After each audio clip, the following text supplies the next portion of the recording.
Hi guys, welcome to our channel, where we share exciting and educational content. Please like, subscribe, and give us your feedback. In the land of Israel, there lived a man named Elkanah who had two wives, Peninnah and Hannah. Peninnah had children, but Hannah had none. Year after year, Elkanah would take his family to Shiloh to worship and offer sacrifices to the Lord. During these trips, Peninnah would provoke and mock Hannah because she was barren, causing Hannah deep sorrow and grief. Despite her husband's love and efforts to comfort her, Hannah's heart was heavy with the burden of her childlessness. On one of these journeys to Shiloh, Hannah entered the temple of the Lord, deeply distressed, and poured out her soul in silent prayer. She wept bitterly as she prayed, making a vow in her heart: if the Lord would bless her with a son, she would dedicate him to the Lord's service for his entire life.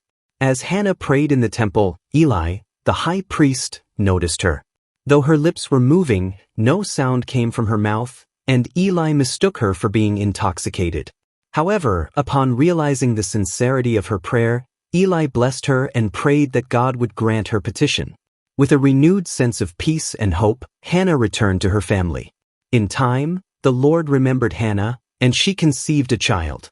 She gave birth to a son and named him Samuel, which means heard by God, for she said, "I asked the Lord for him." True to her vow, after Samuel was weaned, Hannah brought him to the temple at Shiloh. She presented the young boy to Eli, explaining that Samuel was the answer to her prayer, and she was fulfilling her promise to dedicate him to the Lord. Samuel remained at the temple, serving the Lord under the guidance of Eli.